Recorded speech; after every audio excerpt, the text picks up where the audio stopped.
महाभारत की कथा एक अत्यंत विशाल और गूढ़ परंपरा को समेटे हुए है। इसमें न केवल युद्ध, राजनीति और कूटनीति का वर्णन किया गया है, बल्कि धर्म, आस्था, जीवन के महान उद्देश्य और आध्यात्मिक ज्ञान का भी गहन दृष्टिकोण प्रस्तुत किया गया है। महाभारत में हर घटना और पात्र का जीवन एक गहरी दार्शनिकता से जुड़ा हुआ है, जो मानव जीवन के विभिन्न पहलुओं को दर्शाता है। इस महाकाव्य के माध्यम से जहां एक ओर कौरवों और पांडवों के बीच भयंकर युद्ध और राजनैतिक संघर्ष को चित्रित किया गया है, वहीं दूसरी ओर पांडवों के अंतिम समय में उनकी आत्मिक यात्रा और मुक्ति की कहानी भी हमें जीवन के सार को समझाती है। पांडवों की हिमालय यात्रा और उनका स्वर्ग गमन इस महाकाव्य का एक अहम हिस्सा है। यह यात्रा न केवल उनके कठिन संघर्षों को दर्शाती है, बल्कि जीवन और मृत्यु के रहस्यों को भी उद्घाटित करती है। यह कथा महाप्रस्थानिका पर्व में मिलती है, जो एक गहरी मानसिक और आध्यात्मिक यात्रा को दर्शाती है, जिसमें पांडवों को जीवन के उच्चतम उद्देश्यों की प्राप्ति होती है। महाभारत के युद्ध के बाद जब पांडवों ने अपनी संपत्ति और साम्राज्य को परीक्षित को सौंप दिया और अपना राज्य त्याग दिया, तो यह एक प्रमुख मोड़ था। उनके जीवन में यह समय एक नए अध्याय की शुरुआत का प्रतीक था, क्योंकि उन्होंने सांसारिक सुखों और भौतिक वैभव को त्यागने का निर्णय लिया। यह उनका आत्म मुक्ति की ओर पहला कदम था। पांडवों ने अपने आत्म निर्णय के तहत अपने जीवन के संघर्षों को पीछे छोड़ने का मन बनाया और हिमालय की ओर प्रस्थान किया। इस यात्रा का उद्देश्य केवल शारीरिक और मानसिक शांति नहीं था, बल्कि यह उन्हें आध्यात्मिक दृष्टि से भी उच्चतम स्थिति में पहुंचाने वाला था। पांडवों ने अपनी प्रिय द्रौपदी को साथ लिया, क्योंकि वह न केवल उनकी पत्नी बल्कि उनके जीवन के इस पवित्र चरण में साथी और मार्गदर्शक भी थी। यह यात्रा उनके पुराने संघर्षों और भूलों से मुक्ति पाने का प्रतीक थी, और इसने उन्हें नए जीवन के प्रति जागरूक किया। हिमालय को भारतीय धर्म और संस्कृति में अत्यधिक पवित्र स्थान माना गया है, जिसे देवभूमि के रूप में पूजा जाता है। यह पर्वत, जहां देवता और संत निवास करते हैं, पांडवों के लिए एक अत्यधिक महत्वपूर्ण और आध्यात्मिक स्थल के रूप में स्थापित था। पांडवों ने हिमालय की यात्रा की, जो उनके जीवन का सबसे कठिन और चुनौतीपूर्ण अध्याय था। इस यात्रा में पांडवों ने विभिन्न तीर्थ स्थलों का दौरा किया, जैसे माणा गांव, वसुधारा, लक्ष्मीवन, सहस्त्रधारा, चक्र तीर्थ और सतोपंथ झील। हर स्थान पर पांडवों को अपनी आस्थाओं और विश्वासों की परीक्षा से गुजरना पड़ा।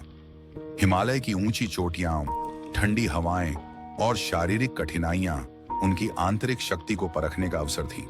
यह यात्रा केवल भौतिक यात्रा नहीं थी, बल्कि यह पांडवों के मन और आत्मा की यात्रा थी, जो उन्हें अपने जीवन के उच्चतम उद्देश्य को पहचानने में सहायता प्रदान कर रही थी।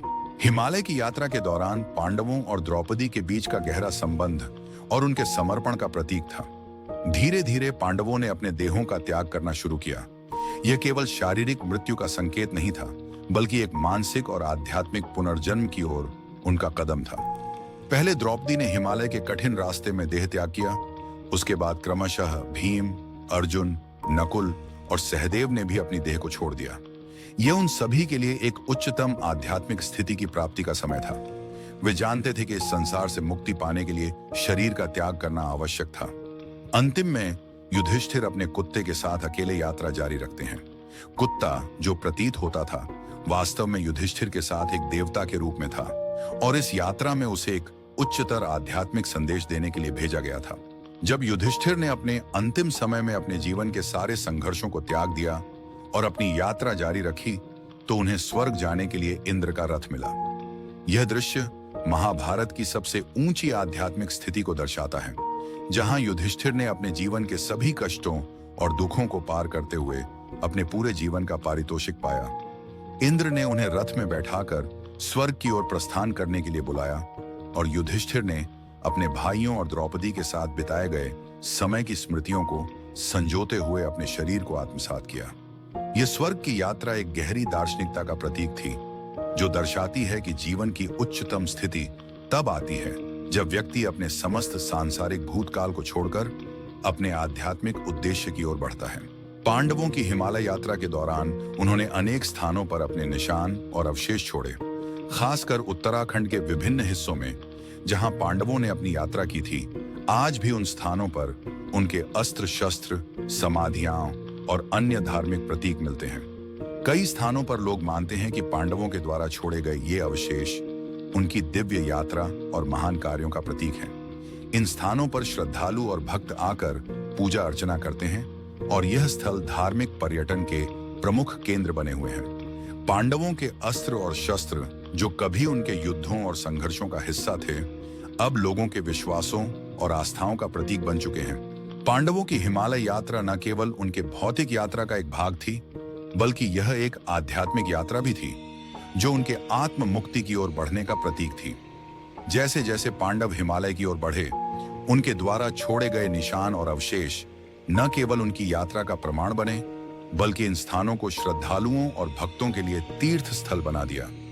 यह स्थल अब धार्मिक आस्था, विश्वास और आध्यात्मिकता का प्रतीक बन गए हैं। इन स्थानों पर उनके अस्त्र शस्त्र और समाधियां जो कभी उनके युद्धों और संघर्षों का हिस्सा थे, अब उनका महात्म्य और उनका महान कार्य दर्शाते हैं। पांडवों के इन अवशेषों का संबंध केवल भौतिक वस्त्रों और अस्त्रों से नहीं है, बल्कि यह उनके द्वारा अर्जित की गई दिव्यता और उच्च आध्यात्मिक स्थिति का प्रतीक भी है। उत्तराखंड के विभिन्न स्थानों पर पांडवों के द्वारा छोड़े गए इन निशानों का धार्मिक और सांस्कृतिक महत्व समय के साथ बढ़ता जा रहा है।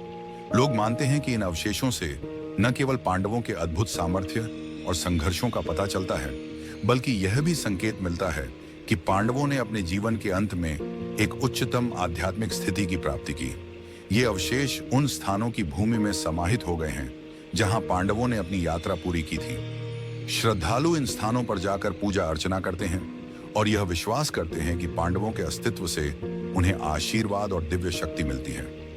इन स्थानों की यात्रा करने से न केवल एक आध्यात्मिक शांति प्राप्त होती है, बल्कि यह पांडवों के महान कार्यों और सिद्धांतों के प्रति श्रद्धा और सम्मान का भी प्रतीक बन गया है। आज ये स्थल धार्मिक पर्यटन के प्रमुख केंद्र बने हुए हैं, जहां साल भर श्रद्धालु, पर्यटक और इतिहास प्रेमी पांडवों के अवशेषों और उनके द्वारा छोड़े गए धार्मिक प्रतीकों की पूजा करते हैं। पांडवों के अस्त्र शस्त्र जो कभी उनके युद्धों के भाग रहे थे, अब लोगों के विश्वास और आस्थाओं का प्रतीक बन चुके हैं।